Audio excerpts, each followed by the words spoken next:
Right dudes, मेरा नाम है रिहान और आप देख रहे हैं एनएस ब्लॉग। मेरा नाम के रेहान दोस्त, ऑफ राइट दोस्त, मेरा नाम के रेहान, मेरे दोस्त के रेहान, इसके मेरे दोस्त रेहान। सवाल पूछो। आप कैसे आए हो यहाँ पे? बहुत दूर से आए हैं, लेकिन साहब प्रदेश में रहता हूँ। प्रदेश में क्या है ना, प्रदेश में हूँ। प्रदेश में यही है कि डर लगता है कि प्रदेश में मौत ना आ जाए। ऐसा क्यों? यहाँ पे आए क्यों उस्ताद जी? दुख से आया हूँ, जमाल भाई दुख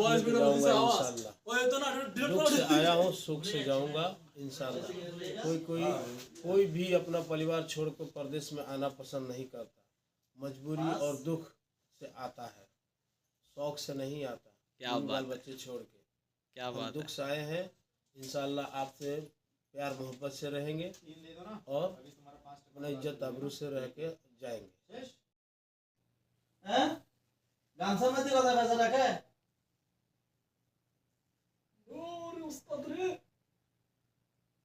হ্যাঁ গামছার মধ্যে গলা ভেজা রাখছি গামছা পরে নেবেন গামছা দেখো গামছার মধ্যে গলা বেঁচে রাখে। হ্যাঁ, এরকম পাগল আমি জীবনেও দেখি নাই।